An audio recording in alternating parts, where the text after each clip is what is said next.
నమస్తే. 30th November 2019 the Hindu editorial explanation in తెలుగుకి స్వాగతం. ఈరోజు మనం డిస్కస్ చేసుకోబోయే 2 editorials bringing back treasures and getting organ donation. So first one, bringing back treasures. Treasures అంటే ఏంటి? మనకున్న నిధుల్ని వెనక్కి తెచ్చాము అంటున్నారు. ఏంటవి? India needs to plug loop holes అంటే కొన్ని లొసుగులు ఏవైతే ఉన్నాయో ప్రాబ్లమ్స్, వాటిని అడ్రస్ చేయాల్సిన అవసరం ఉంది ఇండియా అనేది. ఇన్ లెజిస్లేషన్, దేంట్లో loop holes? Legislation and enforcement to protect it's cultural artefacts. ఇండియాకి సంబంధించిన సాంస్కృతిక ఆర్టిఫాక్ట్స్, కళాఖండాలు ఏవైతే ఉంటాయో వాటిని రక్షించుకోవడం కోసము కావాల్సిన లెజిస్లేషన్, చట్టాలు అన్నీ ఏవైతే ఉంటాయో వాటి ఎన్ఫోర్స్మెంట్, అమలు, వాటిల్లో ఉండే లూప్ హోల్స్ని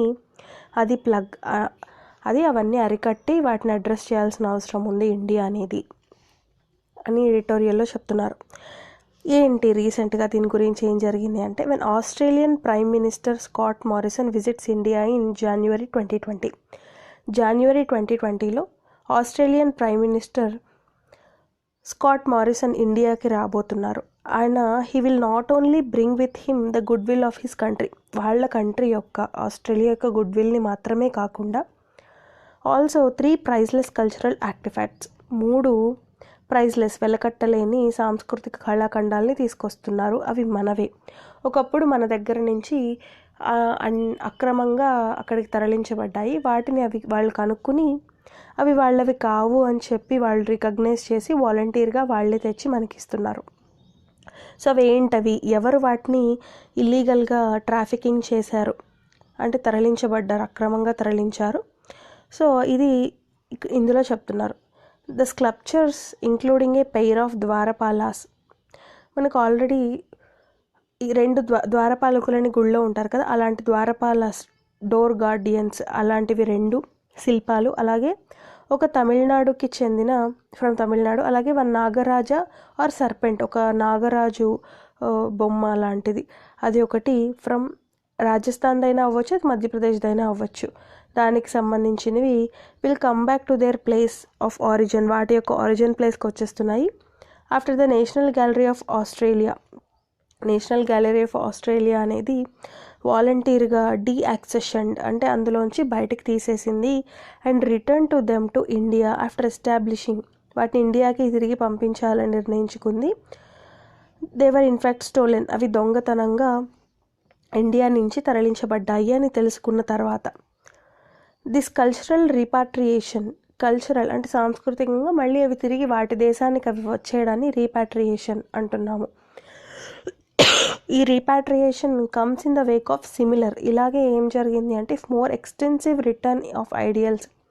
ఎక్స్టెన్సివ్ అంటే భారీ ఎత్తున ఐడియల్స్, విగ్రహాలు అనే వాటిని 2016లో when Washington handed over around 2000 sculpture pieces valued $100 million విలువ చేసే శిల్పాలని ఇండియాకి పంపించేసింది during prime minister Modi's US visit. Modi యుఎస్కి విజిట్ చేసినప్పుడు. Increasingly it has become evident that, ఇది ఒక ప్రూఫ్ చూపిస్తుంది ఏంటంటే ఇండియాస్ హిస్టారికల్ ఆర్టిఫాక్ట్స్, ఇండియా యొక్క చరిత్రకి సంబంధించిన చారిత్రాత్మక కళాఖండాలు ఏవైతే ఉంటాయో అవి ఏ ట్రెజర్ ట్రవ్, మనకు ఒక నిధి లాంటిది అది. ఆర్ స్ట్రూన్ అక్రాస్ ఫార్ ఫ్లంగ్ ల్యాండ్స్, అవి ఎక్కడెక్కడో విసిరేయబడినట్టుగా అయిపోయాయి. కొన్ని యుఎస్లో, కొన్ని ఆస్ట్రేలియాలో, ఇలా చాలా దేశాలకి. ఎందుకు అంటే the result of decades of trafficking, అక్రమంగా వాటిని తరలించడం వల్ల వచ్చిన ఫలితంగా అవి స్ట్రూన్ అక్రాస్ ఫార్ ఫ్లంగ్ ల్యాండ్స్, ప్రపంచంలోని రకరకాల దేశాలలో అవి విసిరివేయబడినట్టుగా అయిపోయాయి. At the heart of the most extensive and ruthless smuggling rings is one man. ఎవరు అంటే ఇలా చేసింది, రూత్లెస్గా, నిర్దాక్షిణ్యంగా ఇలా స్మగ్లింగ్, అక్రమంగా తరలించింది ఎవరు అంటే సుభాష్ కపూర్ అనే ఒక అతను. Who allegedly has taken the illicit trade అంటే అక్రమ వ్యాపారము ఇన్ యాంటిక్విటీస్ అంటే మనకున్న పురాతన వస్తువులు ఏవైతే ఉంటాయో అవి to A truly global scale, ప్రపంచవ్యాప్తంగా వాటిని అక్రమంగా తరలించడం జరిగింది. The ఎన్జిఏ like many US museums, ఇది నేషనల్ గ్యాలరీ ఆఫ్ ఆస్ట్రేలియా లాగానే చాలా యుఎస్ మ్యూజియమ్స్ అండ్ ఆర్ట్ గ్యాలరీస్లో ఇలాంటి ఆర్టిఫాక్ట్స్ మనకి సంబంధించిన కళాఖండాలు కపూర్ నుంచి, ఈ సుభాష్ కపూర్ అనే వ్యక్తి నుంచి వాటికి చేరవేయబడ్డాయి ఇన్ గుడ్ ఫెయిత్, నిజంగానే. At rigorous provenance research had proved, ఒకవేళ మనం దాన్ని డీప్గా కనుక రీసెర్చ్ చేస్తే, అధ్యయనం చేస్తే, that their acquisition was a mistake, వాళ్ళు అవి పొందడం కూడా ఒక మిస్టేకే అని తెలుస్తుంది.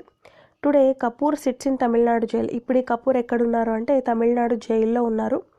అవైటింగ్ ప్రాసిక్యూషన్, శిక్ష ఏం పడుతుంది అనే దానికోసం ఎదురు చూస్తూ of a full trial, case మొత్తం ట్రయల్ అవ్వాలి. ఎట్ కానీ how much progress have authorities made, ఈ అథారిటీస్ అధికారాలు ఏవైతే ఉంటాయో అవి ఏమి ప్రోగ్రెస్ చేశాయి? First crack down on the continued operations of idol thieves. ఈ ఐడల్స్ ఏవైతే ఉంటాయో, విగ్రహాలు దొంగతనం అనే దాన్ని ఆపాలి. Who are looting ancient temples, పురాతన దేవాలయాల నుంచి ఈ విగ్రహాలని దొంగతనం చేస్తున్నారు, వీటిని ఆపాలి ఫస్ట్. అలాగే second, to advocate for foreign institutions. ఈ ఫారిన్ ఇన్స్టిట్యూషన్స్ ఇప్పుడు ఈ సుభాష్ కపూర్ అనే వ్యక్తి నుంచి నేషనల్ గ్యాలరీ ఆఫ్ ఆస్ట్రేలియా తీసుకుంది, అలాగే చాలా గ్యాలరీస్ యునైటెడ్ స్టేట్స్లో తీసుకున్నాయి. ఈ ఫారిన్ ఇన్స్టిట్యూషన్స్ ఏమున్నాయో వాటికి మనం చెప్పాలి.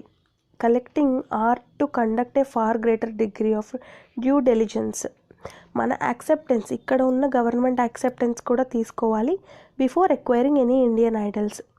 వేరే వాళ్ళ మన ఇండియన్ ఐడల్స్ని, విగ్రహాలని వాళ్ళు సొంతం చేసుకునేటప్పుడు. In part the problem is complicated by the fact that even among Indian institutions, ఇక్కడ ప్రాబ్లం ఏంటంటే ఎందుకు క్రిటికల్గా కాంప్లికేట్ అయిపోయింది, ఇండియన్ ఇన్స్టిట్యూట్స్లో కూడా the inventory documents of idols is poor. వాటికి సంబంధించిన డాక్యుమెంట్స్, ఆ విగ్రహాలకి సంబంధించినవి అసలు కొన్నిటికి లేవు.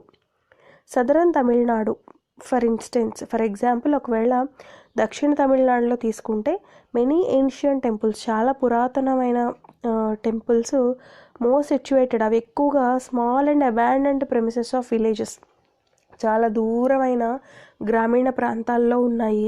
వేర్ ఈవెన్ లోకల్ రెసిడెంట్స్, అక్కడ ఉండే వాళ్ళకు కూడా తెలీదు, have no recollection of what idol was originally within the temple. అసలు టెంపుల్లో ఒరిజినల్గా ఉన్న విగ్రహం ఏది అనేది వాళ్ళకే తెలియని పరిస్థితి. Leave alone questions of safe guarding the structure. So ఇలాంటి ప్రశ్నలన్నీ కూడా ఏంటి, మనం ఎలా కాపాడుకుంటాము మన స్ట్రక్చర్స్ అనే వాటిని కూడా మనకి ప్రశ్నలు తెలుస్తోంది. ఫర్దర్ ఇంకా ఇన్వెస్టిగేటివ్ రిపోర్ట్స్, దీనికి సంబంధించిన ఇన్వెస్టిగేషన్ చేస్తే దాని reports include by the Hindu చేసిన ఇన్వెస్టిగేషన్ ప్రకారం have revealed the extent to which certain section of law enforcement have tactically abetted the loot. ఇలాంటి వాటికి సంబంధించి లాస్ ఏవైతే ఉంటాయో అవి సరిగ్గా లేకపోవడం వల్ల కూడా టాక్టిక్లీ అబెట్టెడ్, వాటిని ఇంకా ప్రేరేపిస్తున్నాయి ఇలాగా లూట్ చేయడానికి, విగ్రహాలని అక్రమంగా తరలించడానికి దొంగతనం చేసి. సో సరైన చట్టాలు అనే వాటిని అమలు చేయట్లేదు, ఉన్నాయి చట్టాలు ప్లస్ వాటిని అమలు కూడా చేయట్లేదు. Major institutional reforms are there for required, అందుకని సంస్థాగతంగా కొన్ని సంస్కరణలు తీసుకురావాల్సిన అవసరం ఉంది. To end the operations of smugglers, ఈ అక్రమంగా తరలించే వాళ్ళ యొక్క ఆపరేషన్స్ని ఆపడం కోసం. Meanwhile in the global arena, ప్రపంచవ్యాప్తంగా ఉన్న దేశాల మధ్యలో కూడా India would do well, India మంచిగా చేయాల్సిన అవసరం ఉంది. To leverage the power of the 1970 UNESCO Convention on the means of prohibiting and preventing the illicit import and export of transfer of ownership of cultural property. ఏదైనా సాంస్కృతిక వారసత్వానికి సంబంధించిన సంపద ఏదైతే ఉందో దాన్ని ఇల్లిసిట్గా ఇంపోర్ట్ కానీ ఎక్స్పోర్ట్ కానీ దాన్ని ఆపడానికి ఒక యునెస్కో కన్వెన్షన్ మీటింగ్ అనేది జరిగింది 1970లో. సో ఆ మీటింగ్, దాని యొక్క కన్వెన్షన్ ప్రకారము ఈ గ్లోబల్ ఎరేనాలో కూడా ఇండియా అనేది ఇంకా చేయాల్సిన అవసరం ఉంది. మోస్ట్ మేజర్ వెస్ట్రన్ నేషన్స్ ఏవైతే ఉన్నాయో అవన్నీ కూడా సిగ్నేటరీసే, దాని మీద సైన్ చేశాయి, రాటిఫై చేశాయి. And Mr. Modi would be well within his rights to demand that they institute stricter vetting protocols for international trade in historical artifacts. So మన మోడీ కూడా చేయొచ్చు, would be well within ఏమని మన rights, దాని యొక్క demands ఉన్నాయి. ఇలా historical artefacts, చారిత్రాత్మక కళాఖండాలు ఏవైతే ఉన్నాయో వాటికి సంబంధించి ఇంటర్నేషనల్ ట్రేడ్కి చేయాలి అంటే వాటిని సరైన ప్రోటోకాల్స్ ఉండాలి, వాటికి డాక్యుమెంట్స్ అనేవి ఉండాలి, సరైన నియమావళి అనేది ఉండాలి. ఇవన్నీ పెట్టేలాగా మిస్టర్ మోడీ గారు చెయ్యాలి ఈ కంట్రీస్ అన్నీ కూడా. Unless such multi-pronged action is taken by the government. So డొమెస్టిక్గా అంటే మన కంట్రీలో ఏమో లాస్ని బాగా పెట్టడం, వాటిని ఎన్ఫోర్స్ చేయడం, అలాగే గ్లోబల్ ఎరేనాలో ఇలా సరైన ప్రోటోకాల్స్ అనేవి పెట్టడం, ఇలా ఈ అన్ని రకాలుగాను అంటే మల్టీ-ప్రాంగ్డ్ ఈ అన్ని రకాలుగాను యాక్షన్స్ తీసుకున్నప్పుడే, సరైన చర్యలు తీసుకున్నప్పుడు మాత్రమే the government targeting loop holes, ఇక్కడున్న లొసుగులు ఏవైతే ఉన్నాయో వాటన్నిటిని టార్గెట్ చేస్తూ in domestic legislation and enforcement. Domestic అంటే మన దేశంలో Idol trafficking will continue to Erode India's invaluable culture heritage. India యొక్క సాంస్కృతిక వారసత్వం ఏదైతే ఉందో దాన్ని, అది ఇన్వాల్యుబుల్, అది ఎంత వెలకట్టలేనిది. సో అది కాపాడుకోవాల్సిన అవసరం ఉంది, లేకపోతే ఐడియల్ ట్రాఫికింగ్ అనేది కంటిన్యూ అయిపోతుంది. అలా కంటిన్యూ అయిపోతే ఏమవుతుంది ఐడియల్ ట్రాఫికింగ్ వల్ల అంటే ఎరోడ్ అంటే చెరిపివేయబడుతుంది ఇండియా యొక్క వెలకట్టలేని ఈ సాంస్కృతిక వారసత్వం అనేది. సో దాన్ని ఆపడం కోసము ఖచ్చితమైన లా ఎన్ఫోర్స్మెంట్ అనేది ఉండాలి, మంచి లెజిస్లేషన్స్ అనేవి ఉండాలి, అలాగే గ్లోబల్ ఎరీనాలో కూడా ఇండియా అనేది గట్టిగా చెప్పగలగాలి. సో ఇవన్నీ ఈ 1970 యునెస్కో కన్వెన్షన్ ప్రకారం ఇవన్నీ కూడా ఎడిటోరియల్ నుంచి మనం గుర్తుపెట్టుకోవాల్సిన విషయాలు. అలాగే next getting organ donation to tick again. ఇది మనం జస్ట్ థీమ్ అర్థం చేసుకుందాము. ఈ లాంగ్వేజ్ అంతా ఈజీగానే ఉంది, సో మనం ఒక రీడింగ్ ఇస్తే అర్థమైపోతుంది. యాక్చువల్గా ఈ ఎడిటోరియల్ యొక్క థీమ్ ఏంటంటే ఆర్గాన్ డొనేషన్ గురించి మాట్లాడుతున్నారు. టు టిక్ అగైన్, ఆర్గాన్ డొనేషన్ని టిక్ అగైన్ అంటే మళ్ళీ పెంచడం కోసం ఏం చేయాలి అంటే అడ్రస్సింగ్ ద ట్రస్ట్ గ్యాప్ అంటే నమ్మకం లేదు, నమ్మకం విషయంలో కొంత గ్యాప్ ఉంది. ఆ ట్రస్ట్ గ్యాప్ని, ఇన్ఈక్వాలిటీని, ఈ రెండింటిని అడ్రస్ చేయాల్సిన అవసరం ఉంది. That are impacting family consent. ఈ ఫ్యామిలీస్ ఎవరైతే ఉంటారో ఆర్గాన్ డొనేషన్ చేసిన తర్వాత ఆ మనిషి క్లినికల్గా డెడ్ అయిపోయిన తర్వాత ఆర్గాన్ డొనేట్ చేయడానికి ఫ్యామిలీ యొక్క కన్సెంట్ అంటే వాళ్ళ యొక్క సమ్మతి, దాన్ని పొందడానికి ఆర్గాన్ డొనేషన్ కోసం for organ donation is crucial. So ఈ రెండింటిని అడ్రస్ చేయడం అనేది క్రూషియల్. అయితే ఇక్కడ ట్రస్ట్ గ్యాప్, దేనికి ట్రస్ట్ గ్యాప్ అంటే పేషెంట్కిను డాక్టర్కి మధ్యలో ఉన్న ట్రస్ట్ గ్యాప్. పేషెంట్ కొన్ని సందర్భాల్లో ఎస్పెషల్లీ ఎక్కువగా ప్రైవేట్ హాస్పిటల్స్లో పేషెంట్ అనేవాళ్ళు సివియర్గా ఏదైనా వ్యాధితో బాధపడుతున్నప్పుడు వాళ్ళు ఆల్మోస్ట్ డెడ్ అని చెప్పి వాళ్ళ యొక్క ఆర్గాన్స్ని అక్రమంగా తరలిస్తున్నారు డాక్టర్స్. దానివల్ల వాళ్ళు ఎక్కువగా క్యాష్ చేసుకుంటున్నారు ప్రాఫిట్స్ పొందడం కోసం. ఇలాంటివి చాలా ఇన్సిడెంట్స్ జరగటం వల్ల పేషెంట్కి డాక్టర్కి మధ్య ఉన్న నమ్మకం అనేది తగ్గిపోయింది. సో దీన్ని పెంచడానికి ఇలాంటి వాటన్నిటికీ ఈ ప్రైవేట్ హాస్పిటల్స్ వీటిల్లో ఎక్కువగా కేర్ తీసుకోవాలి గవర్నమెంట్ అనేది. అలాగే ఎక్కువగా ప్రైవేటైజేషన్ అవ్వడం వల్ల కూడా ఇలాంటివి జరుగుతున్నాయి. సో ఈ ప్రైవేటైజేషన్ని తగ్గించడం కోసం ఎక్కువ గవర్నమెంట్ హాస్పిటల్స్ అనే వాటిని పెంచాలి. సో ఈ గవర్నమెంట్ హాస్పిటల్స్ని పెంచడం కోసం ప్రజెంట్ ఓన్లీ 1.2% ఆఫ్ జీడిపిలో హెల్త్ మీద పెడుతోంది గవర్నమెంట్. సో దాన్ని పెంచాలి. మనకన్నా ఇంకా డెవలప్మెంట్ తక్కువ ఉన్న కంట్రీసే ఇంతకన్నా ఎక్కువ స్పెండ్ చేస్తున్నాయి హెల్త్ సెక్టర్ మీద. సో అది ట్రస్ట్ గ్యాప్ విషయంలో చెప్తున్నారు.